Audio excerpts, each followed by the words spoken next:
다 같이 우리 조용한 기도를 드리심으로 9월 20일 주일 예배를 시작하도록 하겠습니다. 다 함께 기도하겠습니다.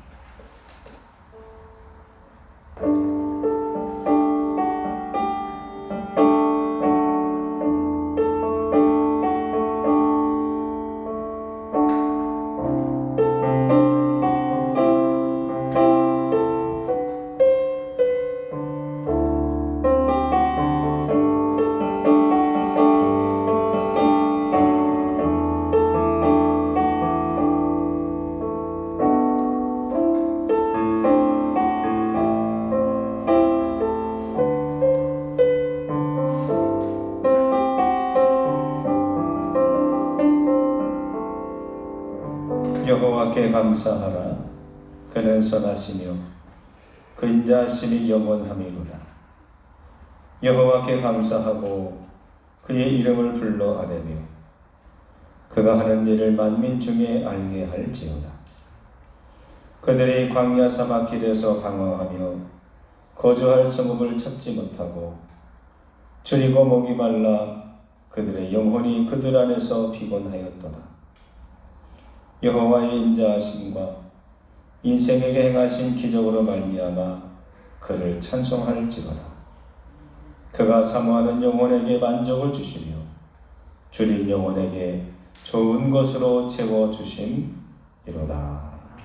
아멘. 찬송가 64장 앉은 자세로 64장 찬송하겠습니다. 1절 4절만 찬송하겠습니다.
교독문 시편 5편입니다. 교독문 4번 교독하겠습니다.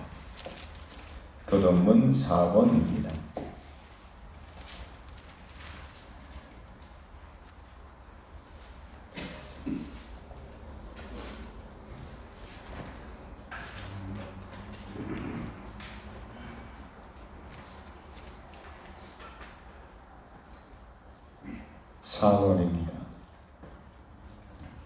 여호와여, 나의 말에 귀를 기울이사 나의 심정을 헤아려 주소서.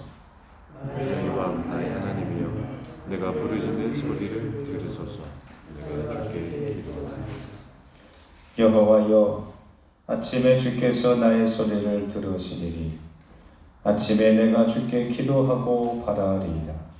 주는 자를 기만 신이 아니시니 아기씨와 함께 모르지 못하리라. 오만한 자들이 주의 목전에 서지 못하리이다. 주는 모든 행악자를 미워하시며 거짓말하는 자들을 멸망하시리이다. 여호와께서 피해를 내리시는 오직 나는 주의 풍성한 사랑을 힘입어 주의 집에 들어가 주를 경외함으로 성전을 향하여 예배하리이다. 주의 이름으로 인도하시고 주의 이름에 아멘. 다 같이 사도신경으로 신앙 고백하겠습니다. 나는 전능하신 아버지 하나님, 천지의 창조주를 믿습니다. 나는 그의 유일하신 아들, 우리 주 예수 그리스도를 믿습니다.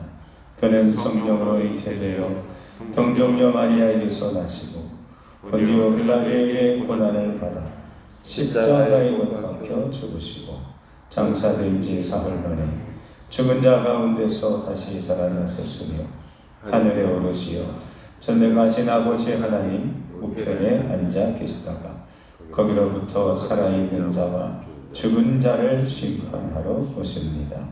나는 성령을 믿으며 거룩한 공교회와 성도의 교제와 죄를 용서받는 것과 몸의 부활과 영생을 믿습니다. 아멘. 찬송가 2장 성령하겠습니다.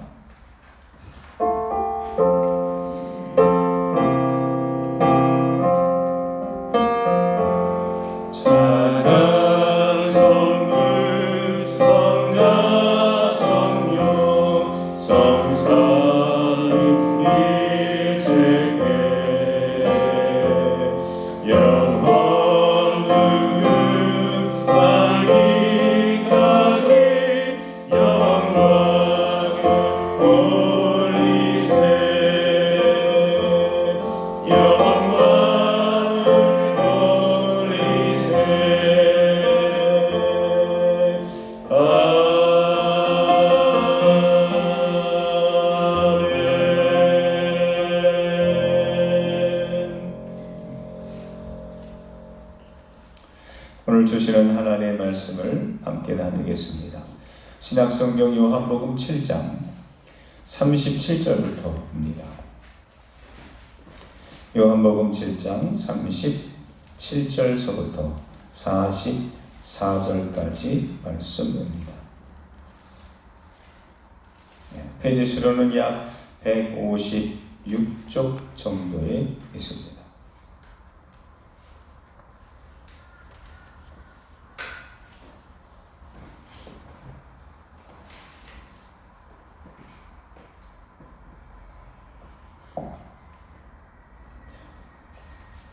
요한복음 7장 37절부터 44절까지 말씀 제가 봉독하도록 하겠습니다. 명절 끝날 곧 큰 날에 예수께서 서서 외쳐 이르시되 누구든지 목마르거든 내게로 와서 마시라. 나를 믿는 자는 성경의 이름과 같이 그 배에서 생수의 강이 흘러 나오리라 하시니 이는 그를 믿는 자들이 받을 성령을 가리켜 말씀하신 것이라. 예수께서 아직 영광을 받지 않으셨으므로 성령이 아직 그들에게 계시지 아니하시더라. 이 말씀을 들은 무리 중에서 어떤 사람은 이 사람이 참으로 그 선지자라 하며, 어떤 사람은 그리스도라 하며, 어떤 이들은 그리스도가 어찌 갈릴리에서 나오겠느냐. 성경에 이르기를 그리스도는 다윗의 씨로 또 다윗이 살던 마을 베들레헴에서 나오리라 하지 아니하였느냐 하며, 예수로 말미암아 무리 중에서 쟁론이 되니 그 중에서 그를 잡고자 하는 자들도 있으나 손을 대는 자가 없었더라. 아멘. 오늘은 성령이 임하는 것이라는 말씀을 가지고 함께 은혜를 나누고자 합니다. 초막절 마지막 날에 예수님은 드디어 정말 하시고 싶은 말씀을 전하시게 됩니다. 오늘 말씀에 보면 누구든지 목마르거든 내게로 와서 마셔라. 누구든지 목마른 자가 있느냐? 내게로 와서 마셔라. 물에 관한 이야기를 주십니다. 세상에는 수많은 목마른 자들이 있습니다. 이 초막절에 가장 중요한 전통적인 예식이 하나 있습니다. 그것이 뭐냐면은 그 초막절 기간 내내 사람들이 많이 오니까 저 실로암 물가에서 물을 길어다가 그 제단의 서편에 그 마실 물들을, 쓸 물들을 채우는 일이었습니다. 어떻게 보면 당연한 건데 굉장히 그 당연한 일을 중요시하게 하고 그리고 의미를 부여합니다. 왜? 초막절이란 이스라엘 민족이 출애굽을 이후에 40년 광야 시절 동안 하나님의 인도하심을 받았던 것을 기억하고 기념하고 이어가려고 초막절을 지키는 거잖아요. 그러니까 그 초막절 기간 내에 행하는 모든 행위가 광야 생활과 그때의 신앙과 그리고 하나님과 관련이 있습니다. 그래서 그 당시 목말랐던 그 심정, 여러분 광야 사막에서 중요한 게 물입니다. 양식보다 더 중요한 게 물이죠. 물이 더 급하죠.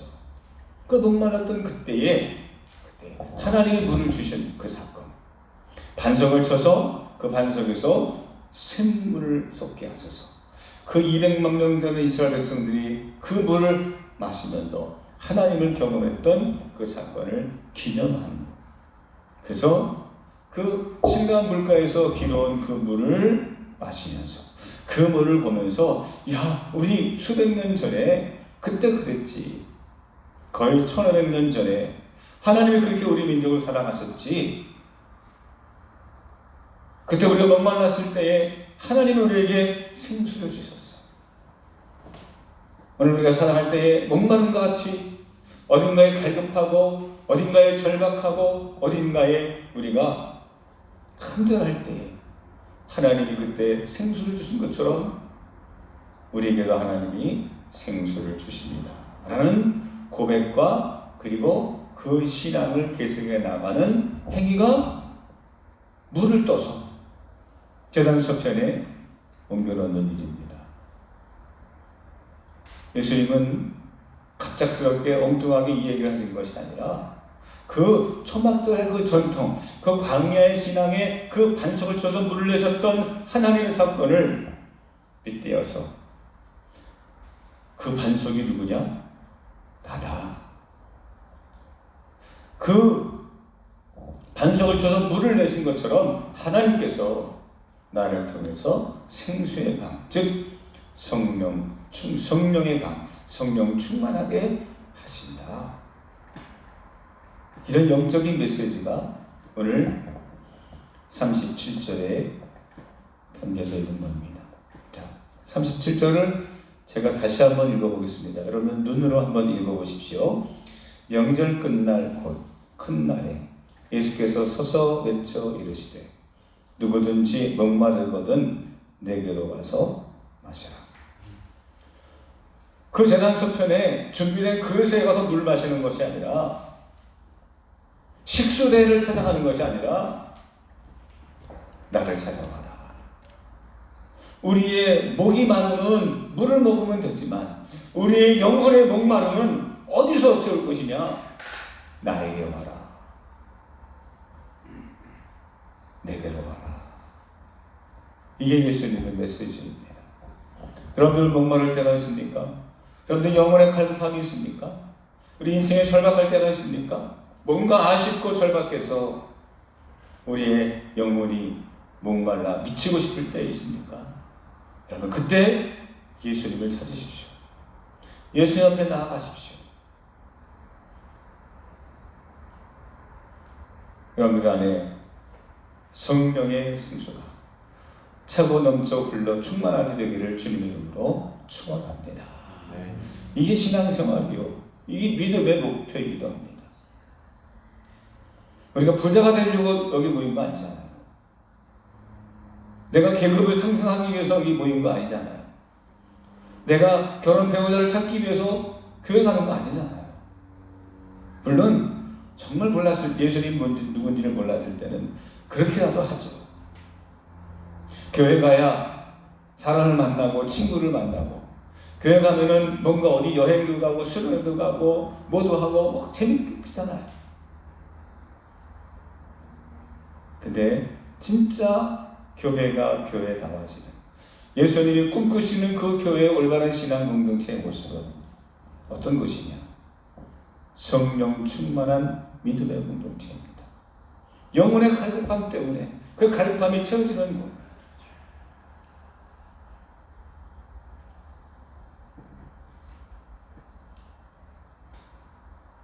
그렇다고 한다면 이 37절의 이 말씀 속에는 어떤 중요한 의미들이 있을까요? 왜 내게로 와서 마시라고 하셨을까요?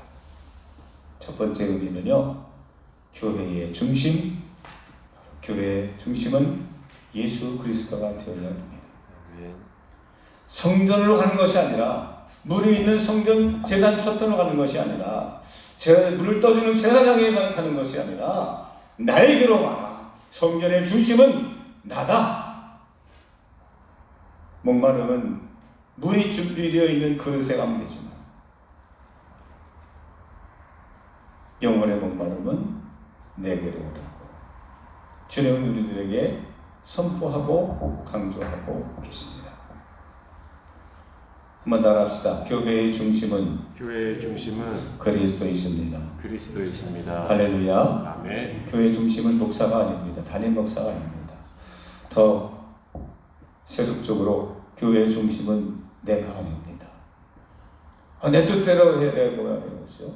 우리 과반수대로 해야 되고 말이에요. 그거 아니잖아요. 교회 중심은 내가 아닙니다. 여러분, 얼마나 많은 사람들이요, 나 중심이었는지 몰라요. 그래서 세상은 지구를 향해 세상이 돈다. 하늘이 돈다. 그게 뭐예요? 천동설이었어요.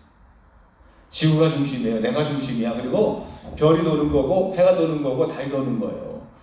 하늘이 도는 거야. 이게 천동설이잖아요. 실제 어떻습니까? 아니잖아요.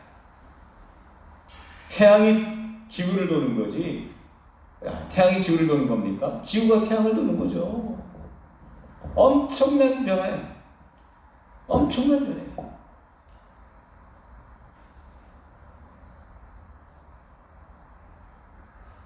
우주를 알기 이전에 사람들은 태양이 제일이었어요. 왜? 태양이 제일 밝으니까.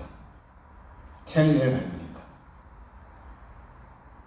그래서 많은 과학자들이 갈릴레이를 중심으로 아니다, 지구가 태양을 돈다 깨달으면서 태양을 중심으로 했어요. 근데 더 많은 과학들이 연구해 보니까 태양이 제일 큰 게 아니에요. 태양보다 훨씬 더 큰 별들이 세상에 얼마나 많은지 몰라요. 태양이 속한, 여러분, 이 우주를 뭐라고 그러냐? 은하계라고 해요. 은하계. 우리가 푸른 하늘 은하수 그러잖아요. 그 은하수가 하늘에 이렇게 그냥 우유를 쏟은 것처럼 쫙 지나간단 말이에요. 그러면은 그게 저 떠 있는 게 아니라 우리가 그 은하계의 일부분에 가장자리에 태양이 있는 거예요. 지구는 그 태양 주변에 있는 거예요. 여러분, 나 중심에서 벗어나야 돼요. 나 중심. 이게 중요합니다. 내가 원하는 게 아니라, 우리가 원하는 것이 아니라, 사람이 원하는 게 아니라, 교회는 누구 중심? 그리스도 중심. 예수 중심이 되어야 돼요. 교회의 중심은 어디라? 예수 그리스도입니다. 그래서 주님은 말씀합니다. 누구든지 목마르거든 누구에게로 가라? 내게로 가라. 내게로. 이 말씀은 바로 예수 그리스도 중심이어야 된다는 거예요.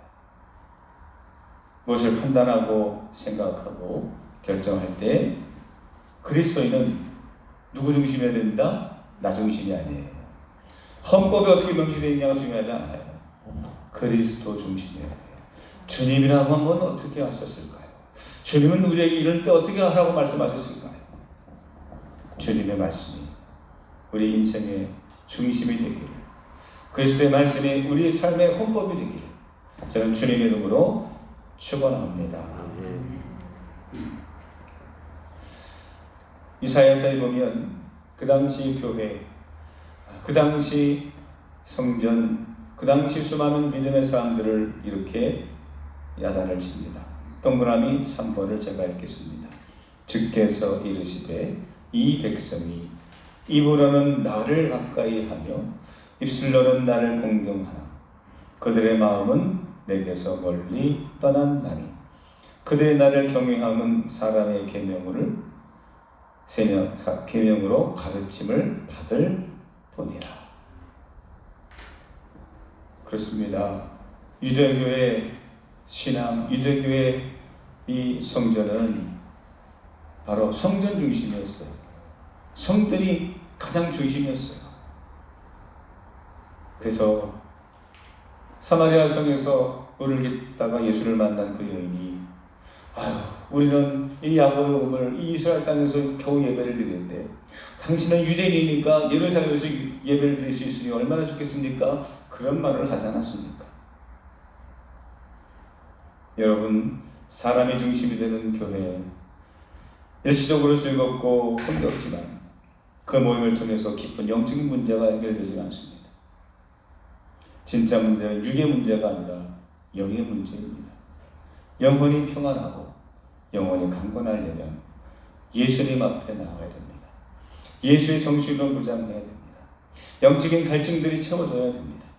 교회는 지역이나 건물이 아니죠. 사람이 집합체이며 거룩한 공동체를 가리킵니다. 그리고 그 중심에는 예수 그리스도가 계십니다. 마태복음 12장 8절 동그라미 5번에 주님은 이렇게 말씀하셨습니다. 인자는 안식일의 주인이니라 하시니라. 사랑하는 성도 여러분, 늘 그 중심되는 예수 그리스도를 잃지 않게 되기를 주님의 이름으로 축원합니다. 두 번째, 그렇다고 한다면 내게로 오라고, 내게로 와로 마시라고 하는 이 말씀은 어떤 의미가 있는 것입니까? 바로 예수님은 교회를 염두에 두고 이 말씀을 하셨습니다. 여러분, 우리가 우리 안에 신앙의 공동체 그리고 성령의 공동체가 되려면 어떻게 해야 될까요? 어떤 모습이 되어야 될까요? 주께서 말씀하시는 교회란 어떤 과정을 통해서 성숙하고 성장하고 교회를 이루게 되었습니까? 겉만 번지르르 한 교회가 아니라, 모양만 갖춘 교회가 아니라 속이 꽉 찬 교회가 되려면 무엇이 차야 될까요? 성경의 에베소서 1장 23절 동그라미 6번에 사도 바울은 이렇게 말씀하고 있습니다. 제가 말씀 읽겠습니다. 교회는 그의 몸이니 만물 안에서 만물을 충만하게 하시는 이의 충만함이니라. 이게 무엇입니까? 무슨 말입니까? 교회는요, 이 세상을 충만하게 하시는 그분이 충만한 곳이래요. 물질이 충만한 게 아니라, 사람이 가득한 게 아니라, 온 세상을 충만하게 하시고 다스리시는 그분이 충만하게 계시는 곳, 그게 바로 그리스도의 몸된 교회라는 거예요. 그렇다고 한다면 교회 안에 충만히 있어야 될 그것은 도대체 뭘까요? 자, 그 다음에 7번 같이 한번 읽어보겠습니다. 7번 에베소서 5장 18절 말씀 시작.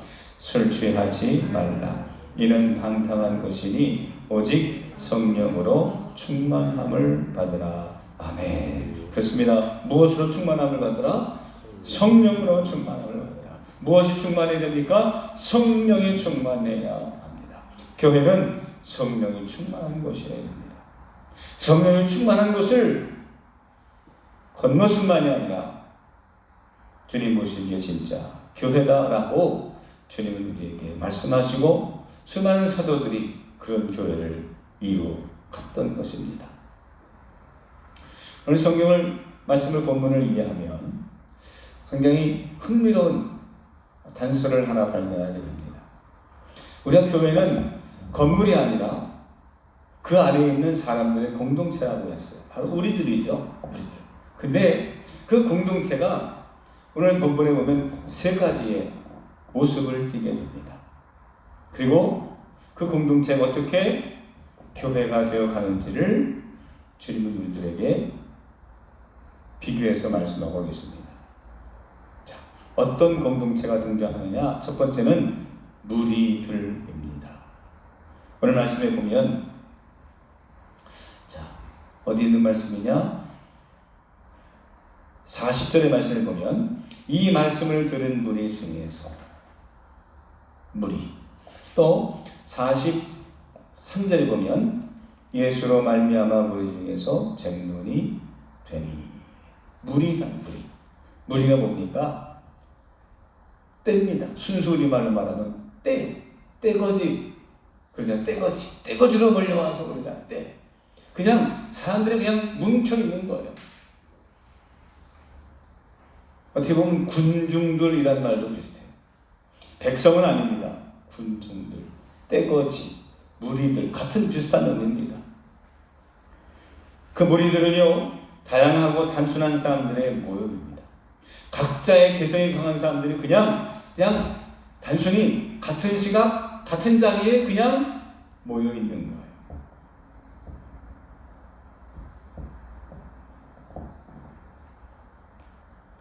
그래서 개성이 너무나 강하고 뚜렷해서 서로 다투고 싸우고 한 몸을 이루지 못합니다. 오늘 성경에 나오는 예루살렘 성에서 예수를 향해서 서로 쟁론하는 이 사람들을 보면 40절에 보니까 어떤 사람은요, 무리 중에서 어떤 사람은 이 사람은 참으로 그 선지자다. 선지자라고 말합니다. 그분이 바로 예수가 바로 그분이었어. 이 얘기입니다. 선지자였어. 엘리야와 같은 선지자였어 라고 말을 합니다. 근데 그 뒤에 또 어떤 사람들은요, 41절에 어떤 사람은 누구라고 하느냐? 그리스도라고 합니다. 아니야, 선지자가 아니라 우리가 400년 동안 기다렸던 메시아야, 그리스도야, 이렇게 말하는 사람도 있는데 또 어떤 사람들은 어떻게 말하느냐? 41절 후반절에 보십시오. 어떤 이들은 그리스도가 어찌 갈릴리에서 나오겠느냐? 이 사람의 입장은 뭡니까? 선지자는 아니고 그렇다고 그리스도도 아니야. 그런 주장이요. 그렇다고 한다면 이 세 가지 말고도 또 다른 사람들이 있을 수 있겠죠. 어떤 사람들은 세례 요한이 부활했어. 헤로당의 죽인 세례 요한이 부활한 거야. 이렇게 말하는 사람도 있고, 어떤 사람들은 아니야. 그냥 우리가 알고 있는 그런 랍비들 같이 조금 머리가 좋은 사람이야. 우리가 생각하지 못한 것을 생각하고 우리가 말하지 못한 것들을 말할 수 있는 좀 똑똑한 현자야, 지혜자야, 랍비야 라고 말하는 사람도 있었다는 겁니다. 그런 사람들이 모인 공동체가 뭐예요? 무리들이에요. 무리들. 두 번째 모임이 나옵니다. 누구냐 하면 바로 39절에 나오는 그들로 표현한 예수님을 따라다니는 제자들이었습니다. 39절을 제가 한번 읽어볼게요. 이는 그를 믿는 자들이 받을 성령을 가리켜 말씀하신 것이라. 예수께서 아직 영광을 받지 아니하셨으므로 성령이 아직 그들에게 계시지 아니하시더라. 그들에게 아직 성령이 계시지 아니하더라. 성령이 임하시기 전에 그들. 이들은 무리와는 달리 예수님을 주인으로 삼은 자들입니다. 예수님을 따라다니는 사람들이었습니다. 예수님을 중심으로 배를 버리고 그물을 버리고 아들을 버리고 고향을 버리고 따라 나섰던 사람들이었습니다. 결단 있는 사람들이었고요. 이 사람들 내에서는 조직이 있었고요. 위아래가 있었고 서로 약간 누가 크냐라고 하는 약간의 경쟁심은 있었지만 예수님을 중심으로 아주 조직적으로 움직이는 일사불란하게 움직이는 한 몸과 같은 공동체였습니다. 그러나 아직 이들에게는 성령이 계시지 않았어요. 안타깝게도. 고백도 했어요. 오 나의 주여, 주님 고백은 했지만 아직 성령이 임하지 않았어요. 그래서 오늘 표현해보면 39절의 표현해보면 예수께서 아직 영광을 받지 아니하셨으므로, 즉 예수께서 영광을 받고 난 이후에야 이들에게 성령이 임했다, 이런 뜻이에요. 그렇다고 한다면 예수님의 영광을 받았다는 그 사건은 어떤 사건입니까? 십자가 부활입니다. 십자가 부활 사건을 얘기하는 거예요. 즉 예수님이 십자가에 달리시고 부활하시기 전까지 이들에게는 예수님이 나의 주님이라고 얘기하지만 엄밀히 말하면 주님은 나의 그리스도이십니다. 하나님의 아들이십니다. 이거는 어떤 의미가 있느냐? 우리들의 보스입니다. 우리들의 대장입니다. 우리들의 리더입니다. 이런 고백의 수준이라는 거예요. 뭘 보면 알 수 있습니까? 그 십자가의 그 고난의 영광을 받으시고자 할 때에 그 십자가 현장 앞에 모든 제자들이 다 도망갔어요. 예수를 버리고 주님이 나의 주인이십니다 했던 사람들이 다 도망가 버렸어요. 그들이 받을 영광은, 받고 싶었던 영광은 권력의 영광이었고요, 명예의 영광이었고, 능력의 영광이었고, 치유의 영광이었어요.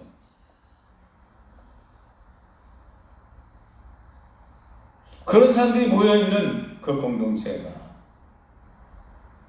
교회 같지만 모습은 경건의 모양은 갖추고 있지만 경건의 능력, 성령의 능력은 아직 갖추지 못한 그냥 공동체였다는 거예요. 혹시 오늘날 수많은 교회 모습들이 이런 모습은 아닐까요? 핍박 앞에 흩어지고 수많은 그런 고난의 현장 앞에 신앙을 저버리고 우리가 뒷걸음질 치는,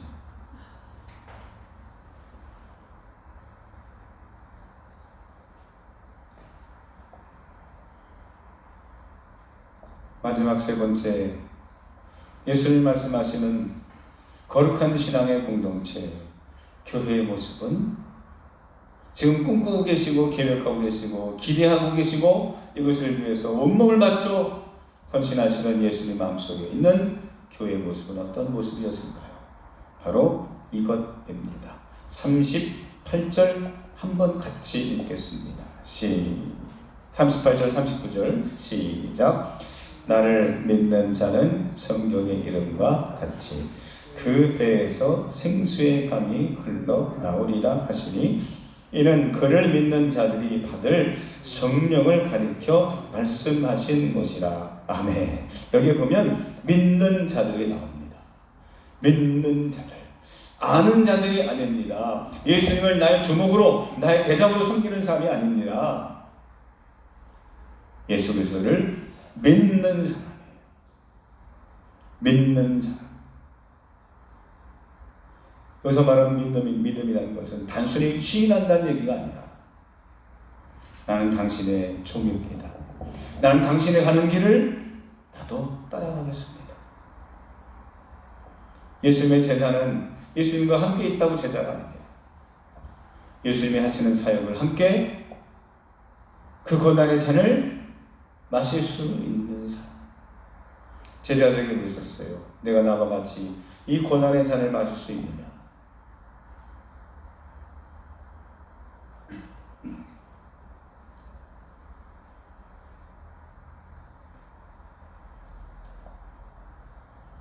그렇습니다. 십자가 부활의 영광이 있은 후 그제서야 철저하게 내가 얼마나 간사하고 내가 얼마나 무기력하고 내가 얼마나 허수아비 신앙인지를 알고 깨닫고 무참히 깨닫고 부서졌던 그들이 다시 예수님 앞에 나아가 예수님 앞에 절박하게 나도 그리스도와 같이 살겠습니다 고백하고 다시 모였을 때 그게 신앙이고 그게 믿음이었어요. 이제는 죽음이 두렵지 않았습니다. 예수 믿는 잔당들을 찾아 죽이려고 사람들이 지금 흩어져 있을 때에 그들은 흩어지지 않고 예루살렘을 떠나지 아니하고 마가의 다락방에 모여 전혀 기도에 힘썼다라고 했어요.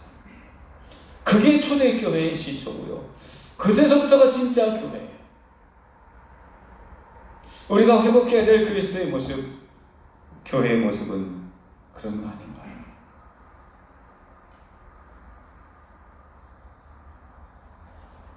모래성같이 흩어져 무너질 공동체가 아니라 차흙으로 빚어지고 그리고 뜨거운 가마에서 몇 번이고 초벌구이를 거쳐서 완성된 깨끗한 윤기가 흐르고 치면은 소리가 낭낭한 도자기와 같은 신앙 공동체. 그 안에 하나님이 성령의 강을, 생수의 강을 성령으로 충만케 하시더라는 거예요. 왜 하나님께서 성령 주시지 않습니까? 담을 그릇이 안 되니까. 하나님이 능력이 없으셔가 아니라 때가 돼야 돼요. 왜? 성령을 담을 도자기 같은 그릇처럼 교회가 교회 나가지고 교회 형태를 이루고 교회 본질을 이루고 교회 능력을 감당할 수 있는 능력을 가지면 돼요. 하나님이 준비되면 언제든지 성령을 부어주십니다. 초대교회와 관련된 이 성령의 전공 같은 말씀들을 한번 읽어보겠습니다. 8번, 9번, 10번 같이 한번 다 같이 읽어보겠습니다. 너희 몸은 시작. 너희 몸은 너희가 하나님께로부터 받은 바 너희 가운데 계신 성령의 전인 줄을 알지 못하느냐. 너희는 너희 자신의 것이 아니라 사도와 함께 모이사 그들에게 분부하여 이르시되 예루살렘을 떠나지 말고 내게서 들은 바 아버지께서 약속하신 것을 기다리라. 요한은 물로 세례를 베풀었으나 너희는 몇 날이 못되어 성령으로 세례를 받으리라 하셨느니라. 그들이 다 성령의 충만함을 받고 성령이 말하게 하심을 따라 다른 언어들로 말하기를 시작하니라. 아멘. 초대교회의 모습은 성령이 충만했습니다. 성령님께서 일하시기 시작했습니다. 그들은 성령으로 모이기를 힘쓰고 성령을 받아 흩어져 전하는 사람들이 되었습니다. 말씀을 정리합니다. 우리 정리의 말씀, 결론의 말씀을 다 같이 읽겠습니다. 시작. 예수님께서 약속하신 성령님은 우리 안에 계십니다. 생수의 강처럼 흘러 목마른 우리의 심령을 그 근원부터 적셔 주십니다. 매일의 삶 속에서 주님을 나의 구주로 고백하고 십자가의 영광을 향해 도전하는 진정한 믿는 자들이 됩시다. 아멘. 그런 자들이 되시고 그런 우리 드림교회가 되기를 주님의 이름으로 축원합니다. 아멘. 기도하겠습니다. 은혜의 하나님 감사합니다. 우리들이 그 싸우고 증론하는 무리가 되지 않게 하시고 단순히 예수님을 나의 지도자로 섬기는 그런 제자들이 아니라 믿고 고백하는 성령 충만한 교회와 그리스도의 몸된 공동체가 될 수 있도록 도와주옵소서. 예수 중심이 되게 하시고 하나님의 말씀을 중심으로 오늘도 우리가 살아가는 자가 되게 하여 주옵소서. 예수님 이름으로 기도합니다. 아멘. 찬송가 190장입니다. 찬송가 190장 1절 4절 찬송하고 예물을 드리도록 하겠습니다.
먼저 광고 말씀을 드리겠습니다. 이번 주까지 우리 비대면 예배를 우리 드리고요. 질병관리본부에서 엊그젠가 그런 지시가 내려왔습니다. 300석 예배 인원이 300석 이상인 교회는 50명까지 예배를 드릴 수 있다. 그 이하는 20명 어떤 기준이 들어왔어요. 그래서 그 기준을 보고 이것도 애매모호하고 그래서 이번 주까지는 이렇게 예고한 대로 비대면 예배를 드리고 다음 주부터는 본당에서 30명까지 신청자에 한해서 예배를 현장 예배를 드릴 수 있는 또 이와 같이 또 우리 실시간으로 영상으로도 드리지만 현장 예배를 원하시는 분들은 현장에서 신청하셔서 30명까지 1부, 2부, 60명 예배를 드리도록 하겠습니다. 그래서 혹시 교회 밴드에 이렇게 있는 분들은 하실 수 있는 분들은 거기에서 신청을 하셔도 되고요. 아니면 전화 아니면 우리 황순옥 장로님한테 몇 부 예배 드리기를 미리 신청을 해주셔서 30명을 신청자를 명단을 받아서 그렇게 예배를 현장 예배를 드리도록 하겠습니다. 차량 운행도 합니다. 그러니까 참고하시기를 바라겠습니다. 주중에 우리 예물을 온라인으로 이체를 하시는 분들은 주일 이후 목요일까지 입금한 헌금을 이번 주일 헌금으로 정산을 하도록 하겠습니다. 추석 예배문이 다음 주일날 준비됩니다. 그래서 추석 명절 때 이번에 특별히 많이 이동하지 않는 걸로 그렇게 알고 있습니다. 가정에서 소규모로 이렇게 예배 드리시기를 바랍니다. 다음 주 토요일 날 사역장 기도회로 모입니다. 사역자님들은 참고하시기를 바랍니다. 제가 마지막으로 헌금 기도와 축도로 예배를 마치겠습니다.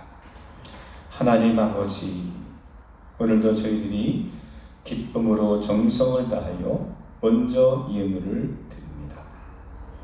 하나님, 물질이 아니라 우리의 신앙 고백이 되게 하시고 하나님 나라를 위해서 아름답게 쓰임받는 재료가 되게 하여 주시며 주님 영혼에게 생수의 강처럼 목마름을 채우고 그리고 영의 양식이 되어서 영혼이 살아나는 것을 보게 하여 주옵소서. 저희들이 믿음으로 드렸으니 그 믿음이 이제 열매를 맺게 하시고 우리의 가정과 우리의 일터에서도 하나님이 주관하시고 함께 하시는 놀라운 역사들이 이어지게 하옵소서. 특별히 하나님, 이 코로나 사태로 인해서 답답하고 갑갑하고 실제적으로 경제적으로 영적으로 혼란에 빠진 이들에게 지혜와 명철함을 주시고 확신과 믿음을 주셔서 잘 극복하여 세상의 빛과 소금된 역할을 감당하는 하나님의 백성들, 그리스도의 몸된 교회가 되게 하옵소서. 이제는 성부, 성자, 성령 삼위일체 되시는 여호와 하나님께서 이제로부터 영원토록 함께하여 주시옵기를 간절히 축원하옵나이다. 아멘. 주님 앞에 감사합니다.